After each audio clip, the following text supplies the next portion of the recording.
Assalamualaikum warahmatullahi wabarakatuh. Kami dari konsultan Miposi Geosolution akan memaparkan proyek perencanaan pengukuran kerangka dasar yang berlokasi di Atambua, Nusa Tenggara Timur. Selanjutnya, latar belakang dan tujuan akan dipaparkan oleh Andi Rizky. Latar belakang. Ilmu ukur tanah bertujuan agar kita dapat mengetahui keadaan permukaan tanah yang berada di sekitar daerah yang diukur. Kerangka dasar horizontal adalah sejumlah titik yang telah diketahui koordinatnya dalam satu koordinat titik tertentu. Sedangkan kerangka dasar vertikal untuk mendapatkan tinggi dari suatu titik.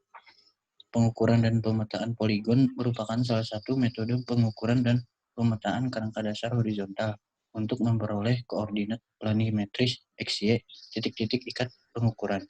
Selanjutnya ada tujuan. Yang pertama yaitu melakukan pengukuran kerangka secara vertikal dan horizontal. Yang kedua, menentukan dan mengukur beda tinggi dari kerangka vertikal. Yang ketiga, menentukan dan mengukur jarak dan sudut dari kerangka horizontal. Selanjutnya ada lokasi pekerjaan yang akan dipaparkan oleh Ridho Alfariji. Lokasi pekerjaan kali ini berada di Kabupaten Atambua, Provinsi NTT, dengan titik koordinat 9 derajat 1 menit 50,64 detik LS dan 124 derajat 10,20 detik BT. Luas area kerja 25,4 hektar. Sumber daya yang diikutsertakan dalam bertanggung jawab dalam hal pembuatan proposal, hubungan dengan klien, hasil laporan pada klien, pengawas kinerja anggota, dan perizinan stakeholder dengan jumlah 1 orang. Yang kedua, Chief Surveyor bertanggung jawab dalam pengadaan alat, metode pengukuran, pengawas lapangan, pelopor output, peta kepada project manager, timekeeper project, pengalokasian biaya, tenaga 1 orang. Yang ketiga, Surveyor bertanggung jawab dalam pengukuran lapangan hingga pengolahan data. Jumlahnya 3 orang. Yang keempat, tenaga lokal bertanggung jawab untuk membantu pekerjaan tim serta mobilisasi logistik peralatan dengan jumlah 4 orang. Selanjutnya akan dipaparkan oleh Wildan. Pada peta rencana sebaran benchmark yang akan kami lakukan, kami menempatkan 22 BM jenis BM perapatan yang bertujuan untuk titik benchmark terhadap kerangka dasar horizontal dengan 2 BM jenis BM GPS yang akan kami gunakan sebagai acuan dari BM yang lain. Pengukuran untuk BM GPS kami menggunakan metode statik dengan baseline dari Inakos Atambua. Jarak antar BM rata-rata sekitar 80 meter.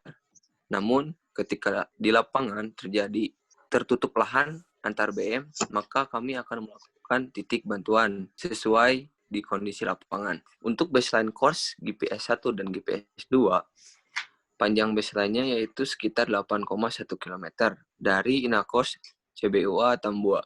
Selanjutnya akan dilakukan penyampaian dari Saudara Gian untuk metode pekerjaan.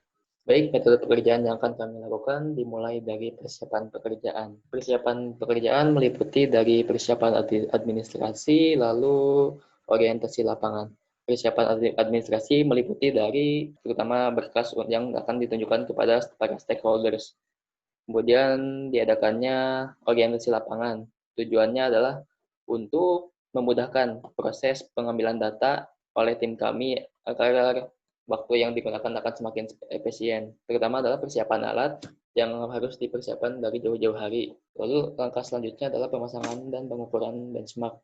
Pemasangan dimulai dari pemasangan benchmark pada titik benchmark GPS 1 dan GPS 2. Lalu diikatkan ke Inakors CBUA dengan panjang baseline 8,1 km dengan pengamatan 2 jam. Kemudian setelah melakukan pengamatan, di sisi lain, tim kami yang lain memasang patok BM-BM yang lain yang sejumlah 22 patok. Kemudian dilanjutkan dengan pengukuran kerangka horizontal yang akan mengacu SNI tentang jaring kontrol horizontal dengan mengacu pada kelas D orde 4. Setelah itu dilanjutkan dengan pengukuran kerangka dasar vertikal yang sesuai dengan SNI jaring kontrol vertikal yang berpedoman pada spesifikasi kelas LD dan orde L4. Kemudian setelah semuanya dilakukan akan dilanjutkan dengan pengolahan data dengan menggunakan software Microsoft Excel, lalu dilaporkan dalam bentuk laporan dan juga hasil dari kegiatan pengukuran. Selanjutnya akan dijelaskan oleh Saudara Sigit. Silakan. Kesalahan sudut yang diperbolehkan adalah 10 kali akar jumlah titik poligon. Karena pada kerangka ada 24 titik poligon, maka ketelitian data pengukuran poligon maksimal adalah 0 derajat 0 menit 10 detik akar 24 sama dengan 0 derajat 0 menit 48,989 detik. Jika kurang dari angka tersebut, maka harus dilakukan pengukuran ulang. Kesalahan azimut, pengontrol tidak lebih dari 5 detik. Dan juga dihindari melakukan pengukuran sudut lancip 60 derajat yang dapat memperbesar kesalahan penutup sudut. Oke, untuk koreksi poligon kerangka dasar vertikal. Untuk pengukuran ketinggian dilakukan dengan double stand, dilakukan 2 kali berdiri rapat dengan perbedaan pembacaan maksimum 2 mm. Setiap kali pengukuran dilakukan 3 kali pembacaan benang, yaitu benang atas, tengah, dan juga bawah. Selisih antara jumlah beda tinggi hasil pengukuran pergi dengan jumlah beda tinggi hasil pengukuran pulang dalam tiap seksi harus 18 mm akar D karena kelas LD dengan D adalah panjang seksi dalam satuan km. Karena jumlah jarak dari acuan kerangka poligon di Google Earth adalah 1,91 km, maka maksimal data kelitian harus 18 mm per 1,91 sama dengan 24,877 mm. Untuk timeline pekerjaan dilakukan selama 13 hari. Yang pertama, untuk hari pertama dilakukan survei awal lapangan untuk mengetahui kondisi asli di lapangan. Hari kedua dilakukan perencanaan sebagaimana metode sumber daya dan juga persiapan. Untuk hari ketiga, kita lakukan pemasangan dan pengukuran benchmark. Dilanjutkan dengan pengukuran kerangka dasar horizontal pada hari keempat dan juga sampai hari ke-6. Dilanjutkan dengan pengukuran kerangka dasar vertikal di hari ke-7 sampai dengan hari ke-10. Untuk pengecekan dan pengolahan data kita dilakukan berbarengan dengan dari mulai pemasangan dan pengukuran benchmark hingga pengukuran KDP agar tidak ada data-data yang kurang. Untuk penulisan dan laporan hasil dilakukan pada hari ke-12, quality control dan laporan akhir dilakukan pada hari ke-13. Sekian pemaparan dari kami, konsultan Miposi Geosolution bidang pemetaan. Kurang lebih mohon maaf. Wassalamualaikum warahmatullahi wabarakatuh.